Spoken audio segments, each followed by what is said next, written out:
Shalom. Selamat berjumpa lagi dengan kami. Saya Alfredo Irsa Mosir, Bapak Gunter Sianturi, dan Bapak Chandra Silalai dalam acara menggali firman Tuhan dengan tema Awas Hukum Taurat. Shalom Bapak Sianturi. Shalom. Apa kabar Pak? Baik. Puji Tuhan Pak ya, baik ya. Oke. Begini Pak, saya ingin memberikan dan mengajukan kepada Bapak beberapa pertanyaan mengenai tadi awas hukum Taurat. Yang pertanyaan pertama, yang mana disebut hukum Taurat dan kenapa hukum Taurat itu Pak? Mohon penjelasan dari Bapak. Baik. Iya. Memang agak berat ini sama Sir, Iya. karena kita selama ini kan baik dalam gereja, baik pembicaraan sehari-hari, dan Alkitab-kitab pun juga terdiri dari Perjanjian Lama dan Perjanjian Baru. Nah, kalau kita baca dalam Lukas 16 ayat 16. Lukas 16 Pak, ayat 16. Lukas 16 ayat 16. Demikian firman Tuhan. Hukum Taurat dan kitab para nabi berlaku sampai kepada zaman Yohanes, dan sejak waktu itu kerajaan Allah diberitakan. Setiap orang yang menggagahinya meribut memasukinya. Nah, dari Lukas 16 ayat 16 ini sepertinya menjelaskan bahwa hukum Taurat itu dan kitab para nabi berlaku sampai zaman Yohanes. Berarti kitab-kitab yang sampai zaman Yohanes itu semua adalah kitab Taurat dan para nabi. Itulah yang disebut dengan hukum Taurat, atau dengan kata lain itu adalah perjanjian baru, perjanjian lama. Itu kira-kira. Nah, kenapa rupanya hukum Taurat? Hukum Taurat ini menurut firman Tuhan, kita lihat ada hal-hal yang perlu kita lihat kenapa rupanya hukum Taurat ini sehingga tadi dikatakan berlaku sampai zaman Yohanes Pembaptis.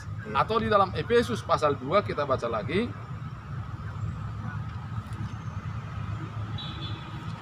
ayat 15. Sebab dengan matinya sebagai manusia, ia telah membatalkan hukum Taurat dengan segala perintah dan ketentuannya, untuk menciptakan keduanya menjadi satu manusia baru di dalam dirinya, dan dengan itu mengadakan damai sejahtera. Dikatakan dalam firman Tuhan bahwa dengan matinya sebagai manusia, ia telah membatalkan hukum Taurat serta segala isinya. Kenapa rupanya? Nah, yang pertama, mari baca dulu Yakobus pasal 2 ayat 10. Yakobus pasal 2 ayat 10. Sebab barang siapa menuruti seluruh hukum itu, tetapi mengabaikan satu bagian daripadanya, ia bersalah terhadap seluruhnya. Berat memang, berat. Kenapa? Biar semua sudah kita lakukan hukum Taurat itu, tidak mencuri, tidak berbohong, tidak, itu pun sudah berjuang kita mati-matian, tetapi salah satu saja, misalnya kita munafik, maka semua salah. Walaupun kita sudah berjuang untuk melakukan 99%, tapi 1% saja salah, salah semua. Nah, itu salah satu. Yang kedua, baca lagi Galatia pasal 5 ayat 4. Kamu lepas dari Kristus, jikalau kau mengharapkan kebenaran oleh hukum Taurat, kamu hidup di luar kasih karunia. Kamu lepas dari Kristus kalau kamu mengharapkan kebenaran dari hukum Taurat. Lepas. Itu masalahnya. Padahal yang bisa menyelamatkan kita dengan hanya iman, itu hanya Kristus. Tetapi kalau kita masih mengharapkan kebenaran dari hukum Taurat, katanya kita lepas. Makanya hukum Taurat ini bermasalah sama kita. Yang berikutnya, baca lagi Roma 7 ayat 7 dan 8.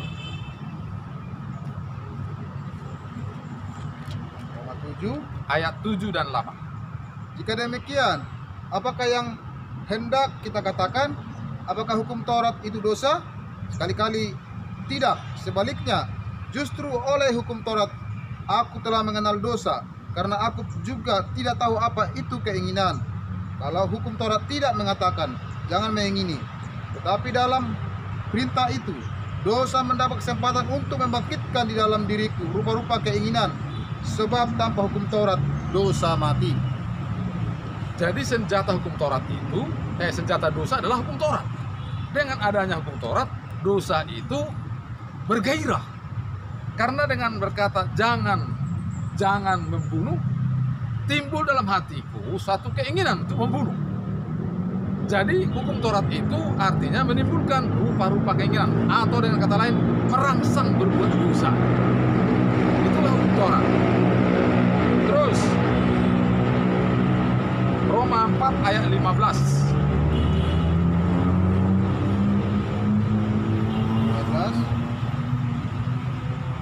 Karena hukum Taurat membangkitkan murka, tetapi di mana tidak ada hukum Taurat, di situ tidak ada juga pelanggaran. Nah, katanya hukum Taurat itu malah membangkitkan murka. Jadi kalau kita hidup di dalam hukum Taurat, sebenarnya Tuhan tidak suka lihat kita, atau murka Dia, membangkitkan makin tambah besar murkanya. Itulah firman yang tadi. Terus Galatia 3 ayat 10.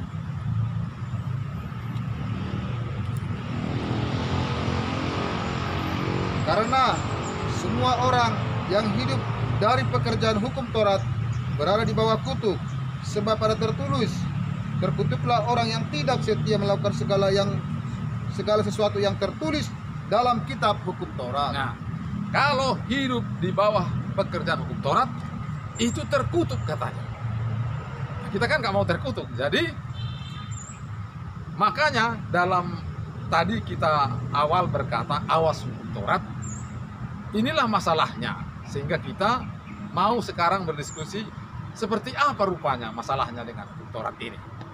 Itu kira-kira pertanyaan pertama. Ada pertanyaan lain lagi? Ada, Pak. Nah, silakan. Pertanyaan kedua, ada tertulis dalam Injil Matius pasal 5 bahwa Tuhan Yesus menggenapinya hukum Taurat. Jadi bagaimana kan itu, Pak? Mohonlah penjelasan dari Bapak. Itu pertanyaan nomor 2 ini. Ya. Jadi apakah hukum Taurat dibatalkan? Bagaimana ceritanya? Kita baca dulu dalam kitab Kolose pasal 2.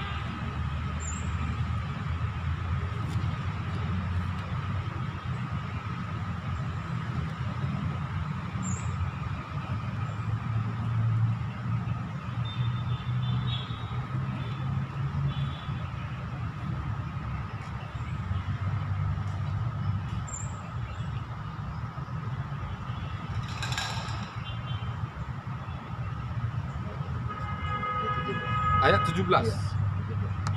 Semuanya ini hanyalah bayangan dari apa yang harus datang, sedang wujudnya ialah Kristus.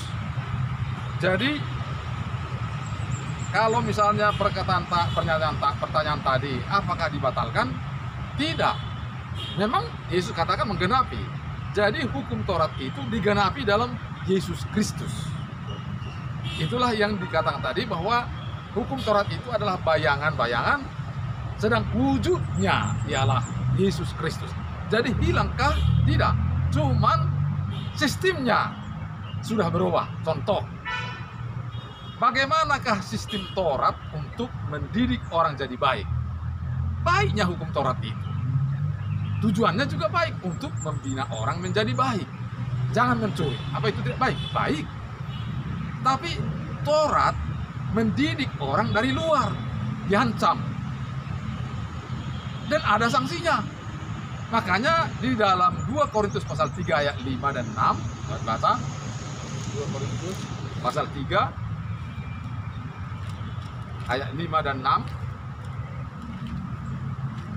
5 dan 6. Ya. Demikianlah ayat 5, Pak. Ya. Dengan diri kami sendiri, kami tidak sanggup untuk memperhitungkan sesuatu seolah-olah pekerjaan kami sendiri. Tidak, kesanggupan kami adalah pekerjaan Allah. Dialah membuat kami juga sanggup menjadi pelayan-pelayan dari suatu perjanjian baru yang tidak terdiri dari hukum yang tertulis, tetapi dari roh.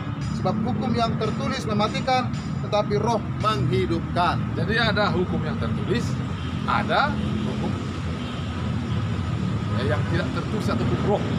Hukum yang tertulis dibilang tadi mematikan. Contoh seperti perempuan yang kedapatan berzina. Menurut hukum Taurat itu harus dirajam dan sudah dibawa kepada Tuhan Yesus. Nah itu hukum roh, hukum tertulis, hukum Taurat. Mati, mematikan. Tidak ada alasan, tidak ada analisa kenapa kau berzina, nggak ada. Yang ada ialah hukum berkata perempuan berzina dirajam. Nah, ketika berhadapan dengan Tuhan Yesus, dia hidup, tidak jadi mati. Yesus bilang, barang siapa di antara kalian yang tidak berdosa, baiklah ia yang pertama melempar perempuan. Dan orang semua pergi. Nah itulah. Jadi kita lihat tadi bahwa apa tadi pertanyaannya? Jadi lupa. Mungkin pertanyaan nomor 2 saya ulang Pak ya. Ada tertulis. Oh ya, soal menggenapi ya. Iya. Ya. Jadi dia tidak hilang. Cuman seperti saya bilang tadi, bagaimana caranya mendidik orang menjadi baik? Itu tujuannya sebenarnya. Kedua hukum ini. Satu hukum Taurat mendidik dengan dari luar, dengan mengancam, dengan menjejali peraturan-peraturan. Tapi dengan Tuhan Yesus, dia tidak dari luar, dia dari dalam. Bacalah 2 Korintus pasal 5 ayat 17. 2 Korintus Pasal 5 ayat 17. demikian firman Tuhan. Jadi siapa yang ada di dalam Kristus, ia adalah ciptaan baru. Yang lama sudah berlalu, sesungguhnya yang baru sudah datang. Jadi orang dicipta baru dari dalam. Jadi dia diubah menjadi baru, menjadi yang baru, bukan yang lama lagi. Jadi dia berubah. Berubah jadi apa? Jadi kasih.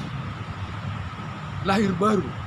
Jadi tadinya dia tidak mengasihi, makanya dia mencuri punya orang. Sekarang tidak usah disuruh jangan mencuri, tapi dia berubah, diubah Tuhan jadi mengasihi. Jadi kalau dia lihat orang, dia mengasihi. Jadi tidak timbul dalam hatinya untuk mencuri. Tujuannya sama, bagaimana membuat si A menjadi baik. Tapi yang satu dengan hukum, yang satu dengan ciptaan baru. Sama-sama. Hilangkah? Adakah dia mencuri? Enggak. Berarti Taurat itu jalan. Cuman caranya beda. Sistemnya beda.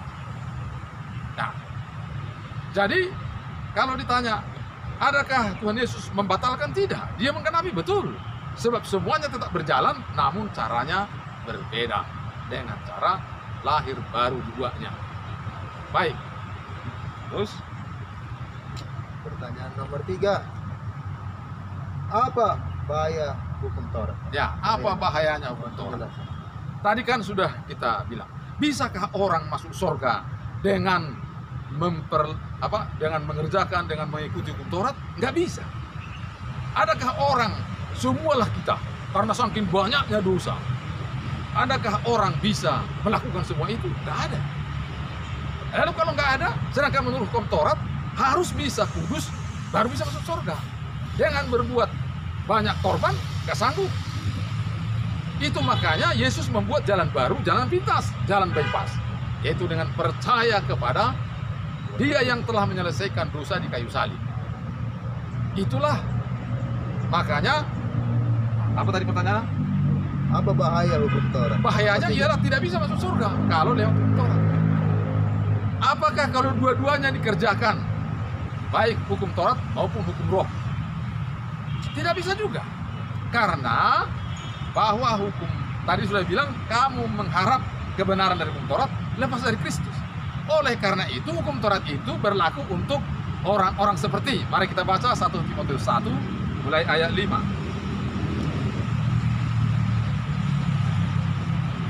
Tujuan nasihat itu ialah kasih yang timbul dari hati yang suci, dari hati nurani yang murni dan dari iman yang tulus ikhlas.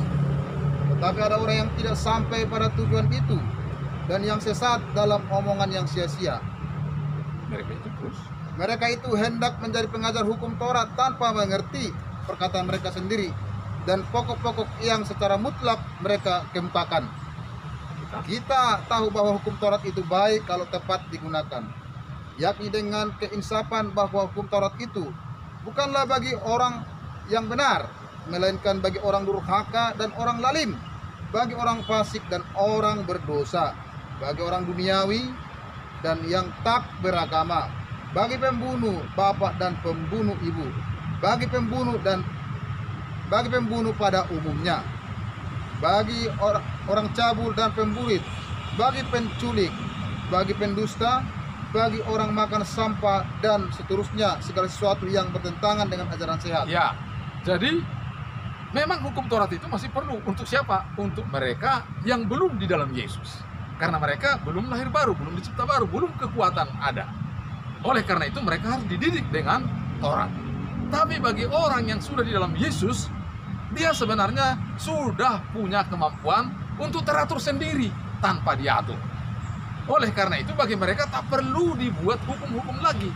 Mereka akan hidup sesuai dengan hukum kasih tadi. Mereka sudah menjadi kasih, mereka mengasihi satu dengan yang lain. Haleluya. Maka mereka akan hidup Amin. tanpa hukum. Nah, itu sebenarnya bahayanya. Terus Jadi bahaya hukum Taurat ya Pak ya. Pertanyaan nomor 4 begini Pak. Kalau bukan hukum Taurat, hukum mana yang dipakai? Mohon penjelasannya. kalau bukan hukum Taurat, lalu hukum mana lagi yang harus dipakai? Nah, mari baca 2 Korintus pasal 3 ayat 5 dan 6. 2 Korintus pasal yang Ketiga, 5 ayat 5 dan 6.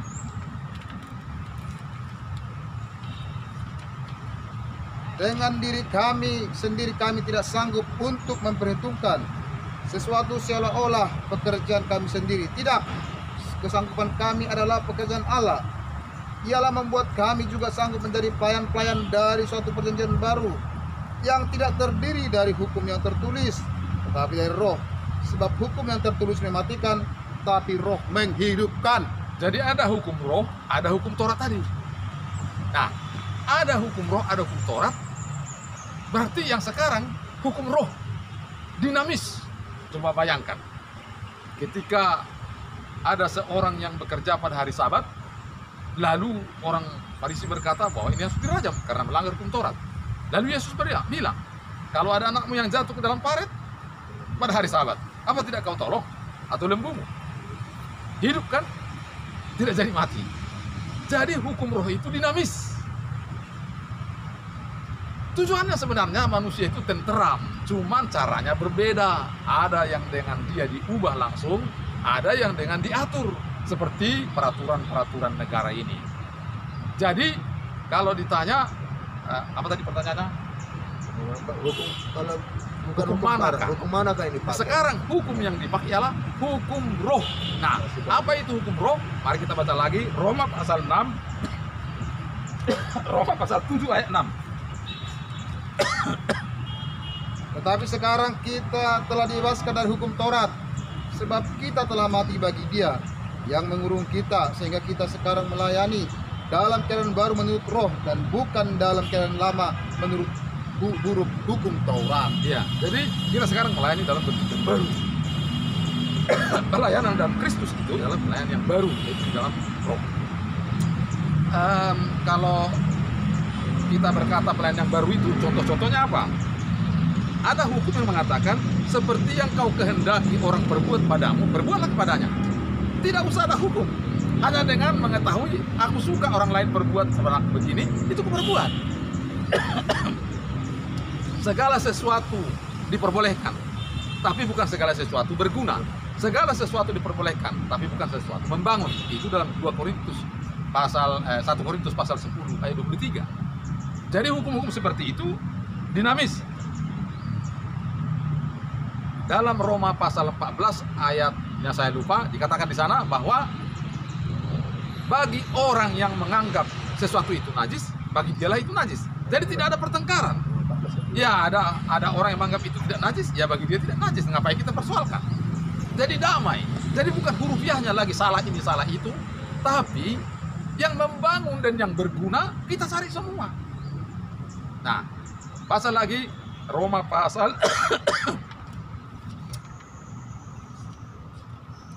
Roma pasal 5 ayat 13. Sebab sebelum hukum Taurat ada, telah ada dosa di dunia, tetapi dosa itu tidak diperhitungkan kalau tidak ada hukum Taurat. Ya, jadi kenapa dosa diperhitungkan? Ya karena ada hukum Taurat. Kalau tidak ada hukum Taurat, tidak ada dosa, tidak diperhitungkan. Ada pelanggaran tapi tidak diperhitungkan. Nah, mau yang mana? Nah, kalau begitu mari berbuat dosa. Sekali lagi, apa artinya lahir baru? Apa artinya cinta baru? Gambarannya sama seperti singa diubah jadi domba. Tidak disuruh singa itu lagi memakan rumput, dia langsung makan rumput. Karena itu kodrat yang baru. Kalau disuruh dia berburu, mau menangkap kerbau atau lembu, udah nggak ngerti lagi dia itu. Jadi kalau orang yang sudah dicipta baru disuruh berbuat dosa, nggak ngerti dia.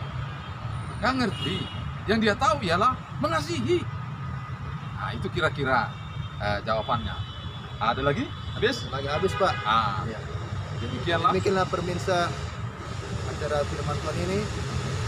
Semoga pemirsa dan semuanya makin terus diberkati oleh Tuhan, Haleluya. disertai oleh Tuhan. Demikianlah kami pada hari ini telah selesai. Tuhan Yesus Kristus memberkati kita. Halo. Salam. Iya.